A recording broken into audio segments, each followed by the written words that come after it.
વાવ-થરાદ જિલ્લાના પ્રભારી મંત્રી ઋષિકેશભાઈ પટેલ તથા ગુજરાત વિધાનસભાના અધ્યક્ષ શંકરભાઈ ચૌધરીની ઉપસ્થિતિમાં આજરોજ થરાદ કલેક્ટર કચેરી ખાતે મહત્વપૂર્ણ સમીક્ષા બેઠક યોજાઈ હતી। આ બેઠકમાં આગામી 26 જાન્યુઆરી 2026ના રોજ યોજાનાર રાજ્યકક્ષાના પ્રજાસત્તાક દિનની ઉજવણીની તૈયારીઓ તેમજ નવનિર્મિત વાવ-થરાદ જિલ્લાના વિવિધ વિકાસ કાર્યોની પ્રગતિ અંગે અધિકારીઓ સાથે વિસ્તૃત ચર્ચા કરવામાં આવી હતી। રાજ્ય સરકાર દ્વારા નવા બનેલા વાવ-થરાદ જિલ્લામાં આગામી રાજ્યકક્ષાનો પ્રજાસત્તાક દિન ઉજવવાનો નિર્ણય લેવામાં આવ્યો છે। આ પ્રસંગે એટ હોમ કાર્યક્રમ, સાંસ્કૃતિક કાર્યક્રમો તથા મુખ્ય સમારોહનું આયોજન કરવામાં આવશે। બેઠકમાં પ્રભારી મંત્રી ઋષિકેશભાઈ પટેલે જણાવ્યું હતું કે નવનિર્મિત વાવ-થરાદ જિલ્લાના પ્રથમ વખત રાજ્યકક્ષાનો પ્રજાસત્તાક દિન યોજાવાનો હોવાથી તેની ઉજવણી ભવ્ય, શિસ્તબદ્ધ અને સુવ્યવસ્થિત રીતે થાય તે જરૂરી છે। તમામ વિભાગોએ પરસ્પર સંકલન સાથે કાર્ય કરી આ ઉજવણીને જિલ્લાવાસીઓ માટે ગૌરવભરી યાદગાર બનાવવી જોઈએ।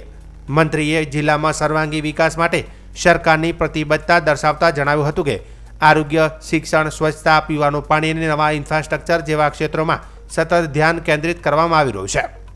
તેમણે વરસાદી પાણીના કાયમી ઉકેલ, વરસાદથી નુકસાન પામેલા રોડ રસ્તાની સમયસર મરામત, જરૂરી માનવ સંસાધન ઇન્ફ્રાસ્ટ્રક્ચરની ઉપલબ્ધતા તેમજ ઘર ઘર શુદ્ધ પીવાનું પાણી પહોંચે તે માટે અસરકારક અમલવારી પર ખાસ ભાર મૂક્યો હતો।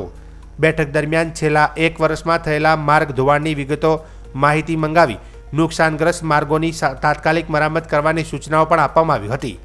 વિધાનસભાના અધ્યક્ષ શંકરભાઈ ચૌધરીએ જણાવ્યું હતું કે નવનિર્મિત વાવ-થરાદ જિલ્લામાં તમામ સરકારી કચેરીઓ સુચારુ રીતે કાર્યરત બને તે માટે સંકલિત પ્રયાસો અનિવાર્ય છે। તેમણે વિકાસ કાર્યમાં ઝડપી લાવવા વિવિધ વિભાગોમાં રહેલી પેન્ડન્સીનો સમયસર નિકાલ કરવા તથા વાવ-થરાદ જિલ્લાને રાજ્યમાં સર્વશ્રેષ્ઠ જિલ્લો બનાવવાની દિશામાં કામ કરવા માટે માર્ગદર્શન આપ્યું હતું। તેમણે ઉમેર્યું હતું કે રાજ્ય સરકાર પ્રજાની પડખે ઊભી છે અને છેવાડાના માનવી સુધી વિકાસ પહોંચે તે માટે સૌએ સાથે મળીને પ્રયત્ન કરવા જોઈએ। આ બેઠકમાં દિયોદરના ધારાસભ્ય કેસાજી ચૌહાણ, જિલ્લા કલેક્ટર જે.એસ. પ્રજાપતિ, જિલ્લા પોલીસ વડા ચિંતન તેરૈયા, નિવાસી અધિક કલેક્ટર તુષાર જાની સહિત જિલ્લાના વિવિધ વિભાગોના વરિષ્ઠ અધિકારીઓ હાજર રહ્યા હતા।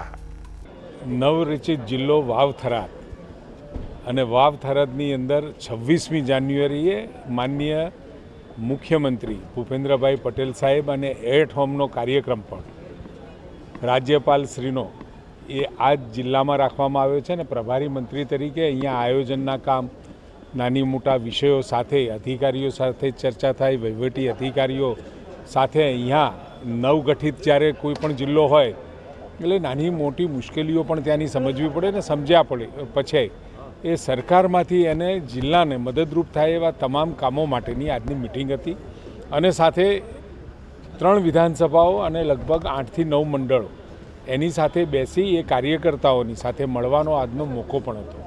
એટલે સ્વાભાવિક છે આનંદ થાય, પ્રભારી મંત્રી તરીકે અહીંયા આવવાનું થાય એટલે સ્વાભાવિક કાર્યકર્તાને મળીએ અને નવરચિત જિલ્લો હોવાથી અહીંયા વિશેષ ધ્યાન આપી અને આને કેવી રીતે વધુને વધુ મજબૂત કરી શકાય દરેક ક્ષેત્રની અંદર, આરોગ્ય હોય, શિક્ષણ છે, આમ તો વ્યવસ્થાઓ ગોઠવાયેલી છે પરંતુ આને નવા જિલ્લામાં રીસ્ટ્રેન્થનિંગના સ્વરૂપે કામ કરવાનું છે।